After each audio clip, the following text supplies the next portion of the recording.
problems rather than becoming weak. So here, so problems make us more strong than making weak.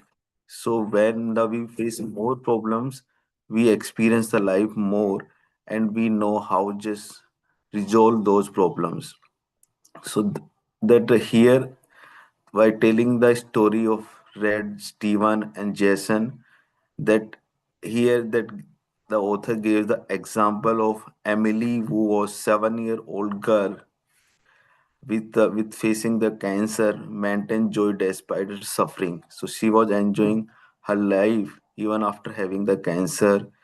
And another example of Bill Johnson, who lost his job but found family closeness and gratitude in hardship.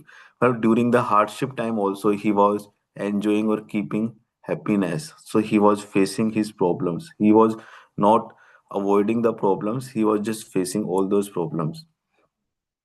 Then the Jason himself, Jason, who is the main character of this book. So he himself give his example that he himself is a young person who is learning from the problem for the first time. In whole life, he enjoyed the wealth and legacy of his great uncle, but now that he is facing the problem for the first time, and he is learning from the problems. In the next chapter 8, that we read this a gift of family. So we always have the family. So but here that the author explained that family is not only the blood relations. The family is the how just you live with the peoples who support each others. So that is basically a family. So uh, we live in our family, so we should care, we should respect our family. But when we are don't have any blood relations, he gave the example of an orphanage where the the orphanage 36 orphanage boys were living, and how they were supporting each others. So that was that they were living just like a family. So the family is very important part. And then the next chapter, that the gift of laughter.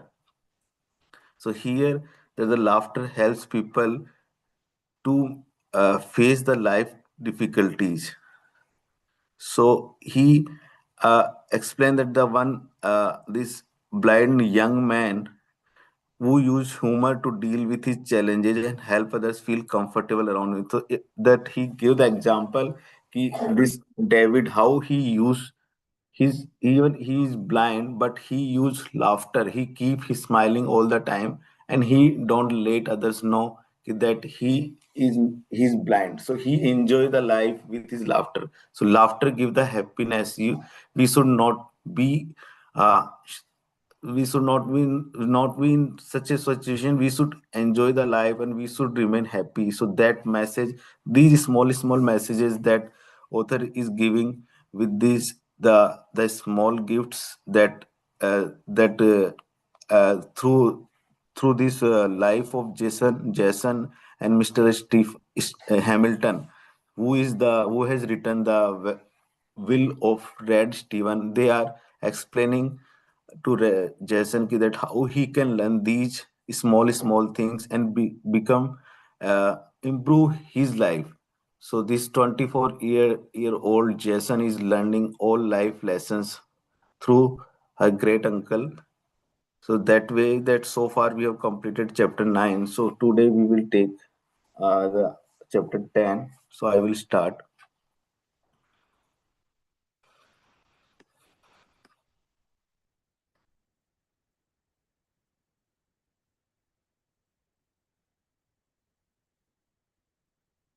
Is the screen visible? Yes, it's visible. So the gift of dreams. The faith is all that dreamers need to see into the future. Sorry.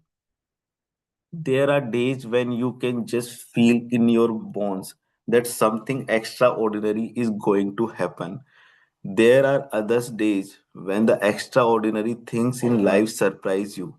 As I was waiting for Jason Steven to arrive for his scheduled appointment, which would begin another month of discovery for both of us. I was standing at my window looking over the Boston skyline and thinking about Red Stevens. It is hard to feel the loss of someone you love when so much of that person remains with you all the time. There are people who have such a huge impact in our lives that they become almost a part of us. Red Stevens had that effect on me, and I know he had same effect on many others. There were indeed many days I wanted to pick up the phone and hear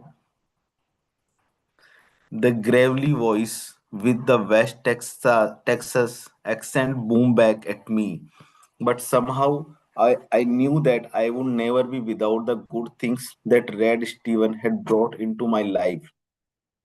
Red Stevens appeared before us on the large video screen at the end of the conference room. He was indeed a great man, and his greatness had manifested itself in every area of his life. Now he was attempting to pass that greatness on his to his great nephew.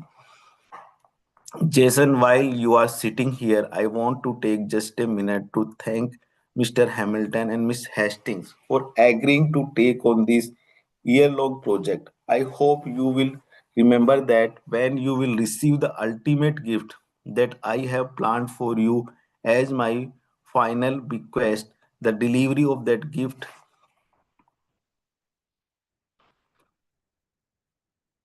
will be due in large measure to the efforts of my dear friends Theodore Hamilton and Margaret Hastings. Red seemed so lifelike on the big screen that I wanted to tell him that I was more than glad to do this for him. But I knew it wouldn't do any good to speak those words. Somehow I felt in my own way that he would know I was pleased that he had selected me to accompany Jason along this journey. Jason, this month you are going to learn about a gift that belongs to all great men and women, the gift of dreams. Dreams are the of essence of life, not as it is, but as it can be. Dreams are born in the hearts and minds of very special people, but the fruit of those dreams becomes reality and enjoyed by the whole world. You may not know it, but Theodore Hamilton is known far and wide as the best lawyer in the country. I know that performing at that level was a dream of his when I met him. He has been living that dream for over 50 years. The dream came true in his heart and mind before it came true in reality. I can remember wandering through the swamps of Louisiana, dreaming about becoming the greatest oil and cattle baron in Texas. That dream becomes such a part of me that when I achieved my goals, it was like going home to a place I had never been before. I have been trying to decide as I have been formulating this ultimate gift for you.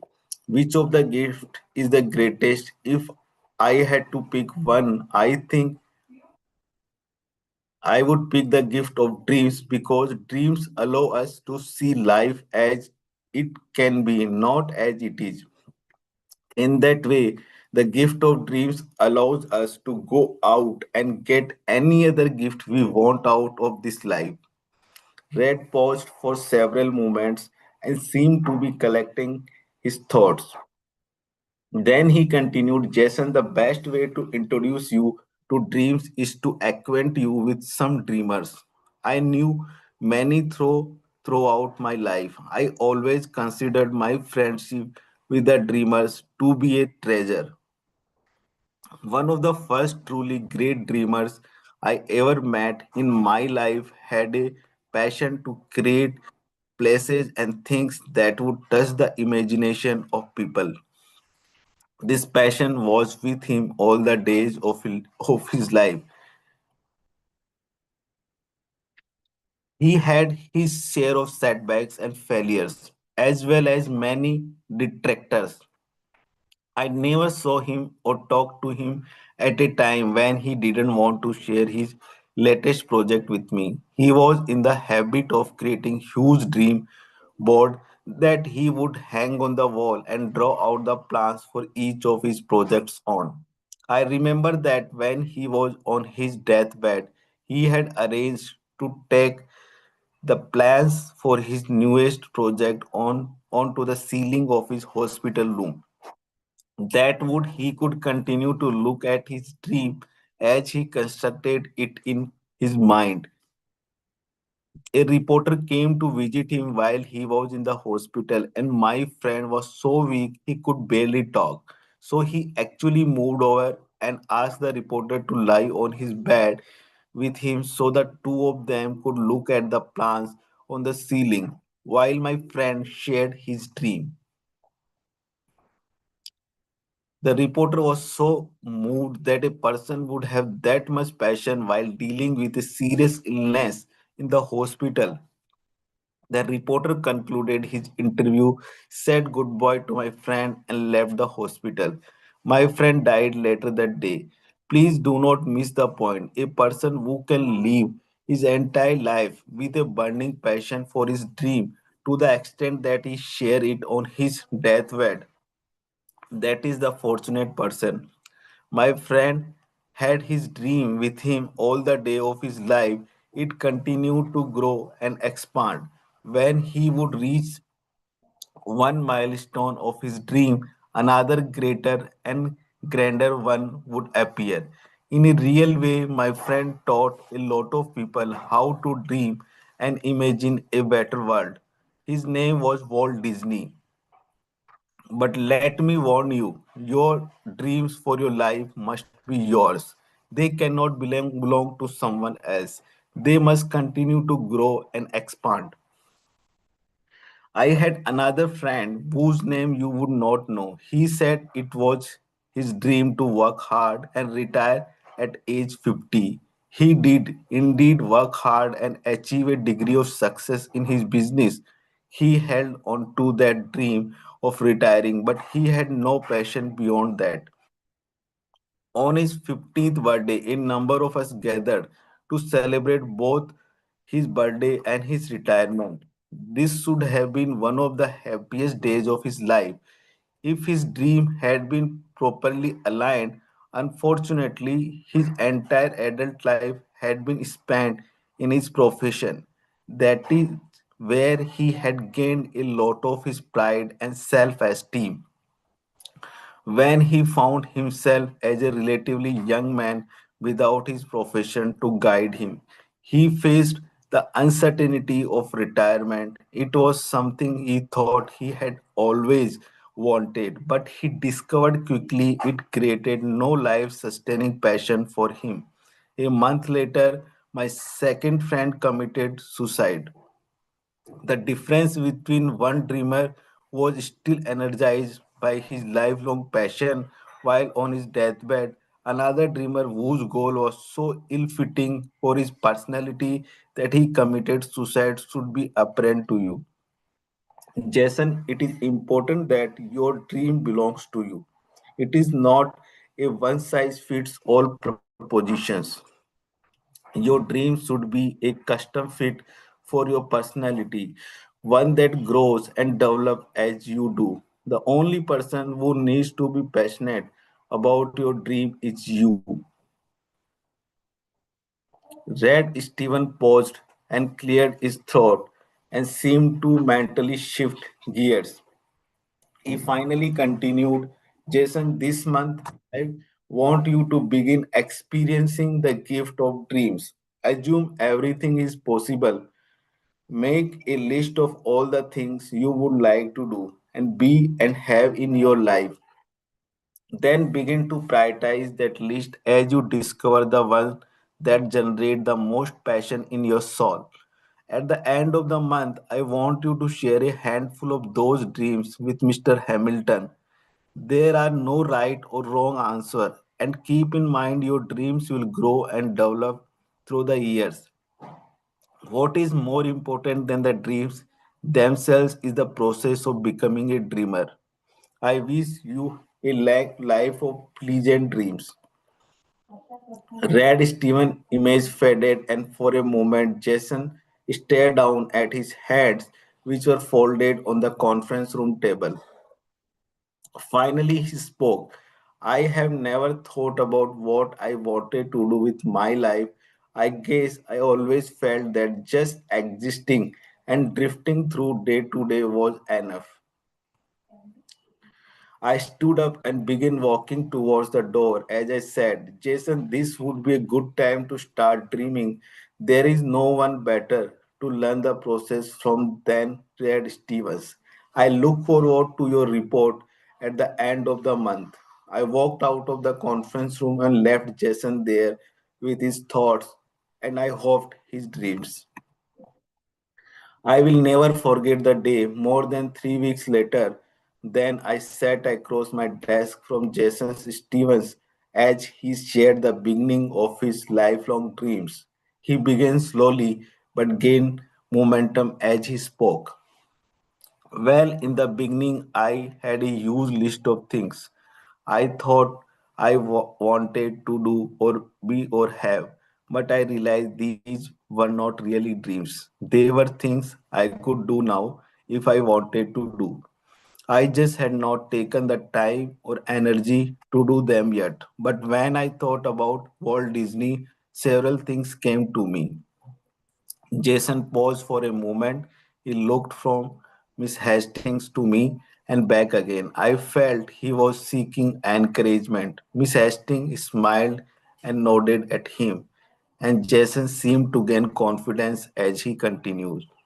Somehow, someday, I would like to be able to help deprived young people live a good life. I don't really mean poor young people. I mean young people who have not learned the power and the passion and the values they can have that will make their lives worth living. Somehow I am going to do for other young people what my Uncle Red is doing for me. Miss Hastings clapped her hands and replied enthusiastically, Jason, that's exciting. I can't think of anything better you or anyone else could do with their life. Jason looked towards me and asked, well, does that sound okay to you? I smiled and replied, Jason, after 40 years of working with Miss Hastings, I have learned one principle of survival. That is simply to always agree with her. And I do indeed agree with her. You have established a most worthwhile dream and goal for your life. Just be sure to remember both of your great uncle's friends whose stories he shared with you and keep your dream alive as long as you stay alive. Who wants to go next? Yes, I may go. Yeah. Yeah, from here. Miss, Yeah. Miss Hastings walked Jason to the elevator, leaving me alone at my desk. I thought about my dreams and how they were still alive in my 80th year, although I did vow at that moment to make sure all of my dreams stayed alive and continued to grow.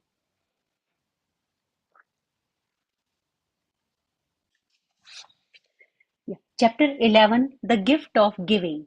The only way you can truly get more out of life for yourself is to give part of yourself away.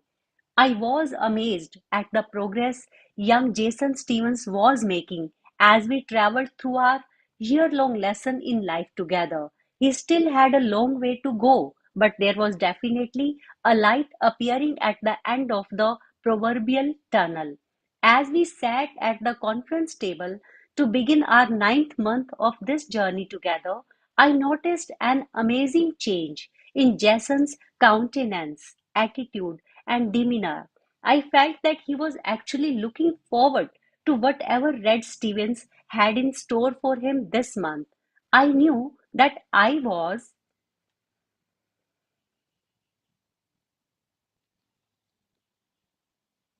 whatever Red Stevens, I knew that I was. Miss Hastings pressed the appropriate button on the remote control, and Red Stevens appeared once again on the video screen.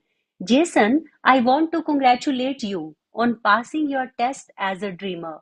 Don't ever think that you have this skill mastered.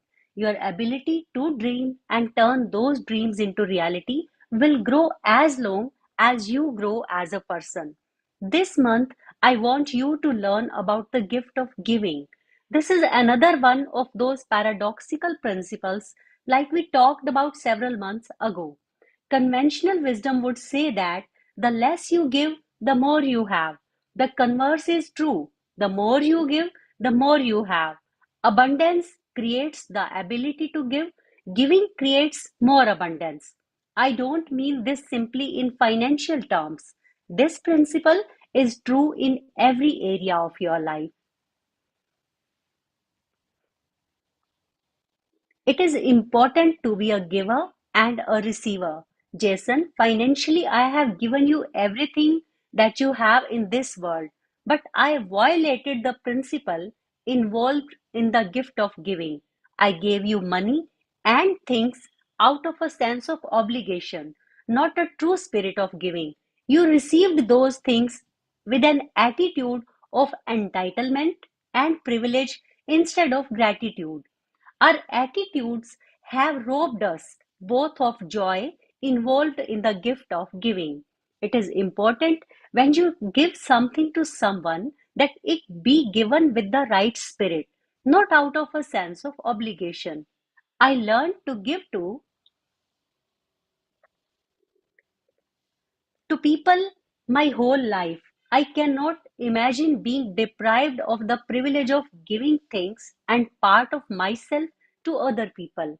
One of the key principles in giving, however, is that the gift must be yours to give, either something you earned or created, or maybe simply part of yourself. This month, I want you to experience the gift of giving. But if you simply give away the money that I gave you or the things it will buy, we will have once again violated the principle. Therefore, every day for the next 30 days, I want you to give something to someone else that is a gift from you. I don't have anything, Jason mumbled. Red's voice interrupted him. Now, I know you are probably trying to figure out what is in the world you have to give that really came from you. Discovering the things that you already have to give to others will unlock the gift of giving and let you enter into a joyous realm you have never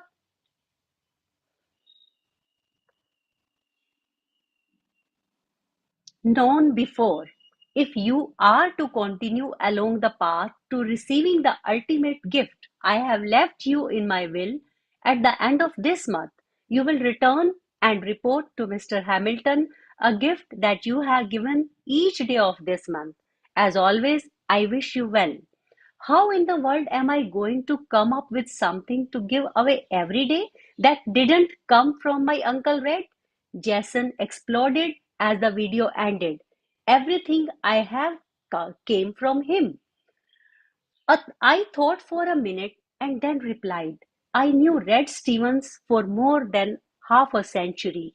He was a tough man, but a fair man. He would never demand anything of you that you didn't have the capacity to accomplish.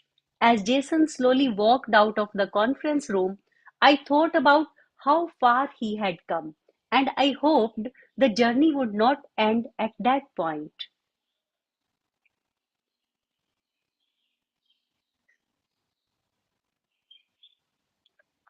Throughout that month, I tried to think of things that someone who had been given all his worldly possessions could give away that could actually be called his own. I will admit to having a struggle coming up with a handful of them, and I hoped Jason was doing well on his own. I knew my sense of duty and loyalty to my oldest and dearest friend would oblige me to judge the process fairly. When Jason returned on the last day of the month, he and Miss Hastings sat across my desk from me. After we had exchanged brief greetings, Jason said, "Look, I want you to know that I did my best, and I am not sure all of my gifts will fit into whatever Uncle Red had in mind. That was not easy." I smiled and replied, "No lesson worth learning is ever easy." Jason unfolded a piece of paper and began his report. It was really tough to come up with 30 things I could give to someone that I didn't get from my great uncle. But here it goes. On the first day, I stopped at a shopping center and found a parking space on the first row. As I was getting out of my car, I noticed an elderly couple looking for a space. I backed out and allowed them to park in my space, and I parked in the back of the lot. Jason looked at me for approval. I simply nodded and said, "Go on." On the second day, I got caught downtown in a thunderstorm. I shared my umbrella with a young lady who didn't have one. On the third day, I went to the hospital and donated a pint of blood. On day four, I called a man in my neighborhood who had told me he needed to buy new tires to tell him there was really good sale going on across town. On day 5, I helped an elderly woman carry her packages to her car. On day 6, I agreed to watch a neighbor's children for her while she went out with some friends. On day 7, I went to the center for the blind and read articles to visually impaired students. On day 8, I served lunch at the soup kitchen. On 9, I wrote a note and sent a poem to a friend. On day 10, I agreed to take my neighbor's kids to school. On day 11, I helped box and move donated items for the Salvation Army. On days 12 and 13, I let some visiting foreign exchange students stay in my home. On day 14, I helped a local scout troop with their weekly meeting. On day 15, I found a man with a dead battery and jump started his car. On day 16, I wrote letters for several people who were in the hospital. On day 17, I went to the local animal shelter and walked several of their dogs in the park. On the day 18, I gave the frequent flyer miles I had earned with an airline to a high school band group planning a trip to a parade in California. Day 19, I worked with a local service organization and delivered meals to disabled and elderly people. Days 20, 21, 22, and 23, I took a group of inner city kids who had never been camping and fishing on a trip with the scout troop. I had never been camping or fishing either.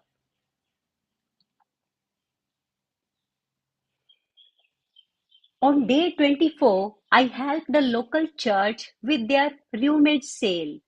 Days 25 and 26, I worked with a crew on a Habitat for Humanity house. Day 27, I let a local charity group use my home for a reception. Day 28, I helped one of the neighbors rake the leaves out of his yard. Day 29, believe it or not, I helped to bake cookies for the elementary school's bake sale. Jason stopped his report at that point. I could not imagine he had gone through 29 days of giving only to fail on the 30th day. Finally, feeling alarmed, I asked, "What about day 30, Jason?" Jason laughed and said, "Today is day 30, and I would like both you and Miss Hastings to have some of my homemade cookies from the bake sale." Jason reached into a bag I had not noticed at his feet and gave us each some of the cookies. I felt a sense of relief that Jason had completed his task for the month.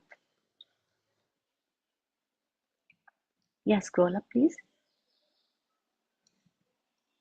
I took a bite of one of his cookies and responded, "Not too bad, but I am glad that your dream does not involve a lot of baking." We all laughed, and Jason talked well into the afternoon about all the people he had met and given part of himself to throughout the month. I was reminded of how a small gift, when it is given, can be magnificent gift as it is received.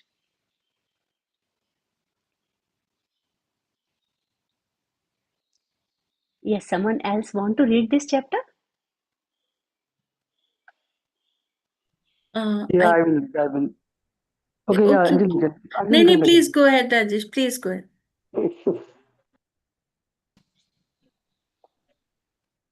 Okay, I will read few part, then I can hand over to you. Okay, so chapter 12, the gift of gratitude. In those times when we yearn to have more in our lives, we should dwell on the things we already have. In doing so, we will often find that our lives are already fall into full to overflowing. As Jason arrived for our 10th month meeting together, I was still marveling at how he had found enough gifts within himself to give away something every day of the previous month. I thought of all the lessons we had learned, and I was reminded of the fact that we just had a few months to go to complete Red Stevens' ultimate gift to Jason.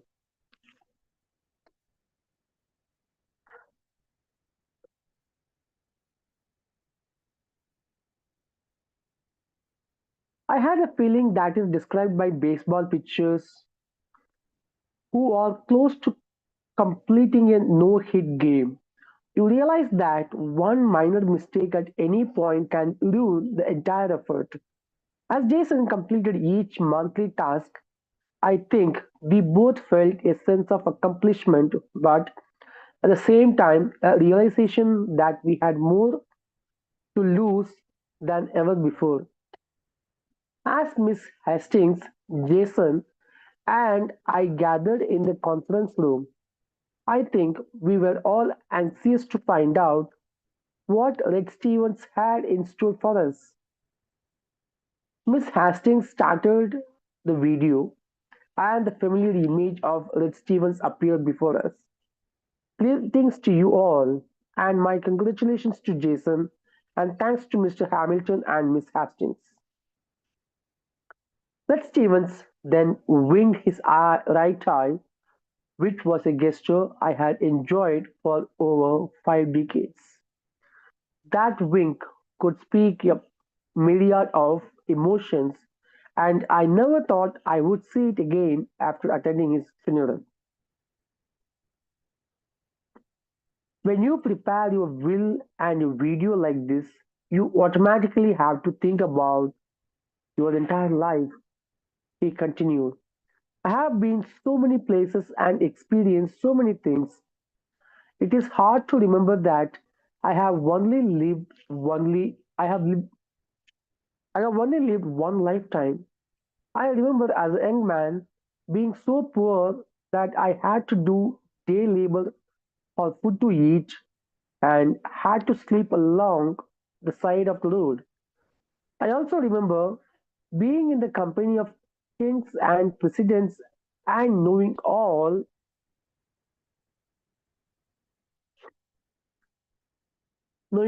of the material things this life has to offer. As I look back, I am thankful for it all. During what at that time I considered to be some of my worst experiences, I gained my fondest memories. Red paused, collected his thoughts, and pressed on. Jason, this month you are going to learn a lesson that encompasses something that has been totally lacking in your life, that is gratitude. I have always found it ironic that the people in the world who have the most to be thankful for are often the least thankful. And somehow the people who have literally nothing many times lives full of gratitude. While still in my youth, shortly after going out on my own to conquer the world, I met an elderly gentleman who today would be described as homeless. Back then, there were a lot of people who rode the rails, traveling throughout the country, doing just a little bit of work here and there in order to get by.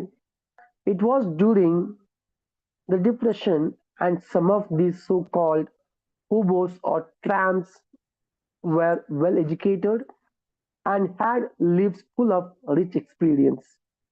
Yes, over to you, Anjali. You may continue from here. Josh and I. Okay, yeah, thank you. Josh and I traveled together for almost a year. He seemed very old at that time, but since I was still in my teens, I may have had a faulty perspective. He is one of the only people I ever met of whom I could honestly say he never had a bad day. Or if he did, there was certainly no outward sign of it. Traveling about as we did, we often found ourselves wet, cold, and hungry. But Josh never had anything but the best to say to everyone we met. Finally, when I decided to settle down in Texas and seek my fortune there, Josh and I parted company. Settling down was simply not a priority in his life. When we parted, I asked him why he was always in such good spirits. He told me that one of the great lessons his mother had. Yeah, please scroll. He told me that one of the great lessons his mother had left him was the legacy of the Golden List. He explained to me that every morning before he got up, he would lie in bed or wherever he had been sleeping and visualize a golden tablet on which was written 10 things in his life he was specially thankful for. He told me that his mother had done that all the days of her life and that he had never missed a day since she shared the golden list with him. Well, as I stand here today, I am proud to say I haven't missed a day since Josh shared the process with me almost 60 years ago. Some days I am thankful for the most trivial things, and other days I feel a deep sense of gratitude for my life and everything surrounding me. Red cleared his throat, took a sip of water, gathered himself, and continued. Jason, today I am passing the legacy of the Golden List on to you.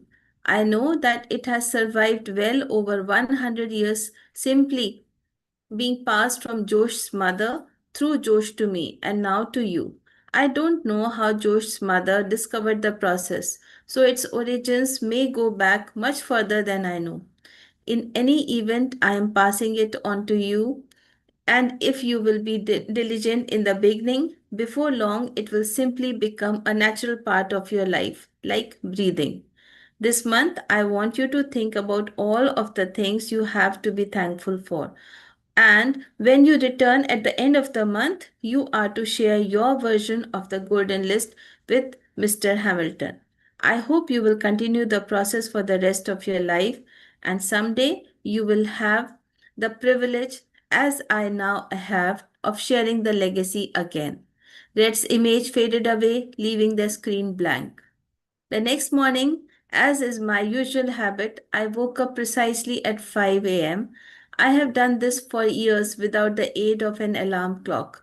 I lay there thinking about the golden list that Red had shared with Jason, and I began to construct my own list in my mind before I got out of bed. As an 80-year-old, it takes me more time to get out of bed than it used to. So I knew from that point on, I would have plenty of time each day for Red Stevens' exercise in gratitude. As the end of the month approached, my thoughts were drawn to Jason Stevens. I hoped he was progressing with the golden list each day as I was. I was concerned because he had spent his whole life taking everything for granted. Jason arrived a bit early on the last day of the month, and he had a gleam in his eye and a spring in his step. My concerns began to fade just a bit. Jason and I shook hands, and he greeted Miss Hastings. I sat behind my desk, and Jason helped Miss Hastings with her chair and then dropped into the vacant one beside her. Well, you seem to be in a good mood today, Jason, I observed. He laughed aloud and responded, I have more reasons than I ever imagined to be in a good mood. Then he began to share his golden list. Each day this month, I have been thinking about things I am grateful for. I never would have imagined that there are so many. First, I am thankful for my health. I have always had my health, and over the last 10 months, through the directives of Uncle Red's will, I have met several people who have physical problems. So I will always be grateful for my good health. Second, I am thankful for my youth. I have learned that I have missed many of the important things in life thus far. However, I feel that youth can overcome any obstacle. Third, I am thankful for my home.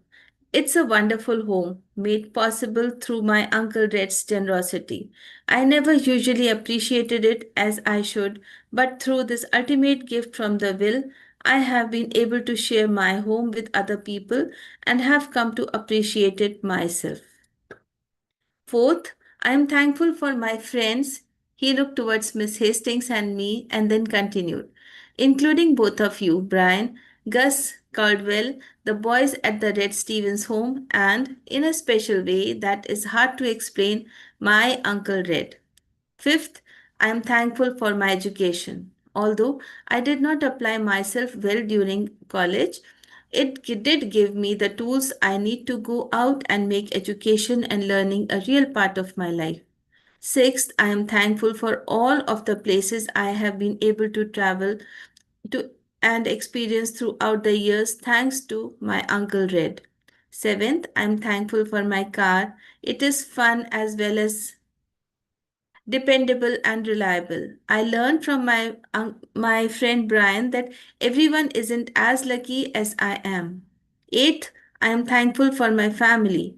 Although I have not always appreciated them throughout the years, I have learned enough about families to know that in the future I can get along better with the family.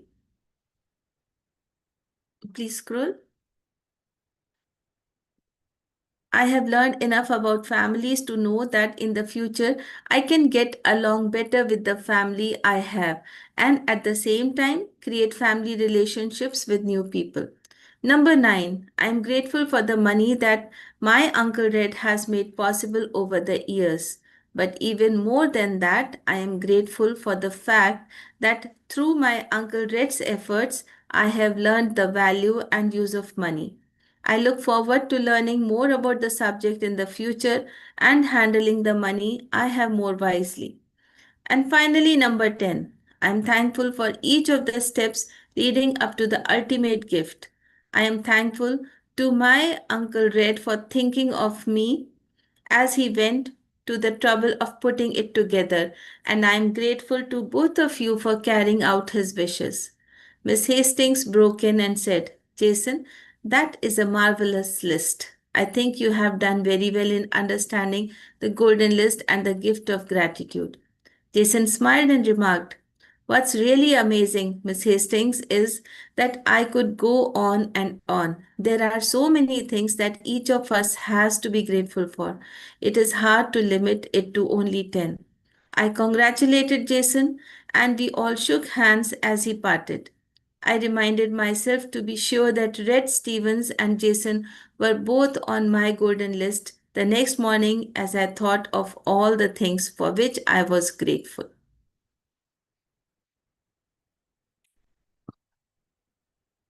I think we can stop here. Yes, yeah.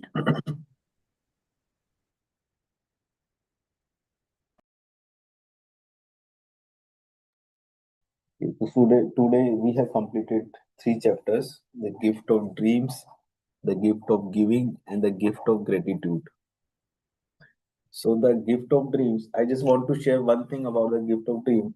So my the company where I worked, so their founder always say कि that अगर आप सपने नहीं देखोगे तो उनको सच कैसे करोगे.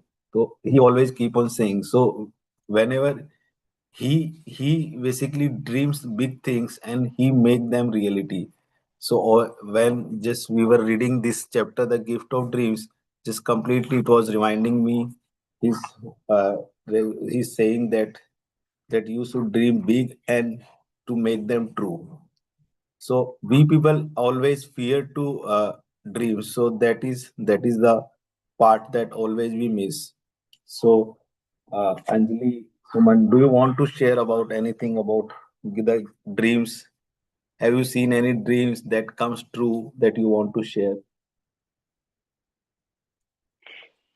Yes, for me, these chapters are really, really wonderful. Actually, I am feeling that the Red Stevens was not giving this ultimate gift to Jason, but he is giving to us also. I am feeling like daily through all the chapters, uh, wisdom is given to us, uh, getting more wiser. He is not only giving the definition that you have to do this, rather, he is explaining in detail. Giving guidelines also. They are very helpful, I feel. And what today's chapters were, that was about dreams, giving what you don't have, but giving what you have earned from that. What you can say it is yours. Only giving that to others, that is really very divine. The gift of gratitude is also that we are blessed with so many things in life which we never pay attention to, and realizing them can be wonderful. Yeah, it was. I liked this book very much. Correct. So that the gift of giving now that he was as the Jason was mentioning. So every day that we have many small things that we can share. So initially he was thinking what he has to give, but when he started the whole month, so every day he was having something to give.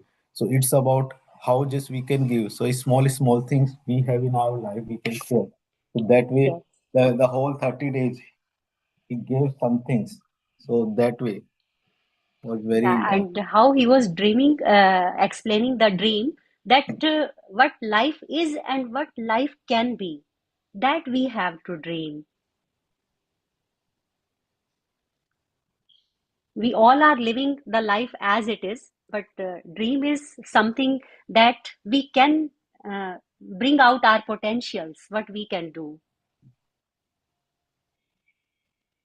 one thing that I have one question ki that the gift of gratitude that we all think that the gratitude is important, but we find always difficult when it comes just giving the gratitude. We but we know that expressing gratitude is important, but we find it difficult while giving the gratitude. What can be the reason? I think ego is the basic reason. We get uh, we get caught or stuck in the ego. We all have some extent of ego, and we don't realize that. What we call मोह माया में जो Yes. मतलब वो पर्दा पड़ जाता है आंखों के आगे. Correct. No, one more thing I would like to add here, that it is the realization. We don't realize that this is a blessing for us. So that also, if it is there, na, either we are comparing or we are saying, oh, this is not enough. What we have, what I was expecting, this is not what I really got. So we are not grateful for what we actually get. That times we find it either insufficient or like wrongly delivered to us. Sometimes it is like okay, we don't really acknowledge it as a gift and we fail to pay gratitude. It might be a blessing, but we don't acknowledge it. But sometimes we think that it was my right or entitlement. So Yes. so that we think से ये तो मुझे मिलना ही था. ठीक है. Yes, yes. So Rajesh ji, Mansi, you want to share anything?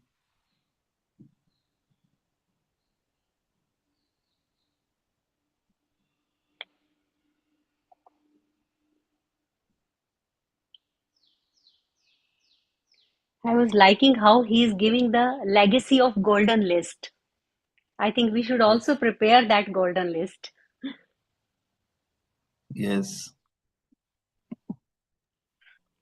Yeah, Anil, as Suman and Anjali shared, I think so today whatever we have read, it's a wonderful one. I think he briefly explained about the dreams. That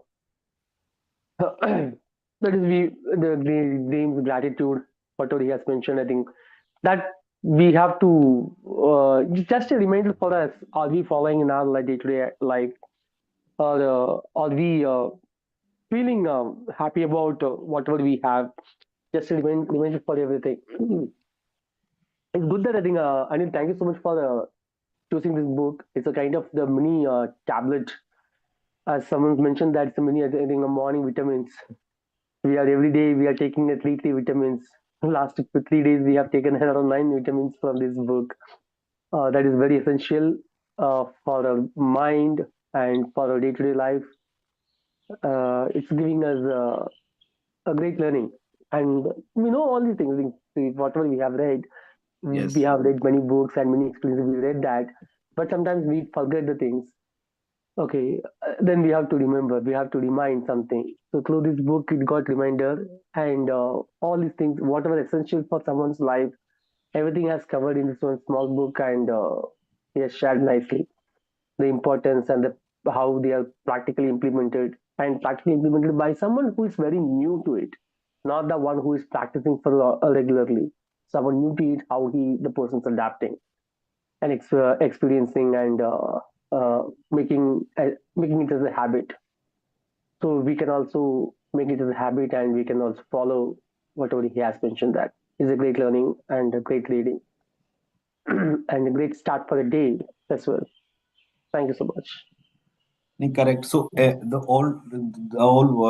self-help book, motivational book. So these are the things that the different author write in a different manner. So these are the things that these are the not the new things as you correctly mentioned, but well, these are again in a simpler way that the author through the story is telling all these things, but it's a good way of telling and just absorbing how just because when we are reading these chapter we are getting sometimes it emotional also when the Jason is narrating the everyday how just he's helping the people how just he's giving so it sometimes it gives the emotional touch also.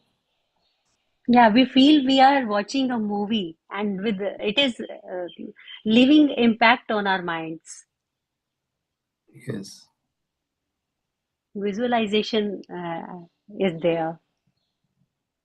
One thing I would like to add, giving does not mean anything which a money can buy or something which is related to money.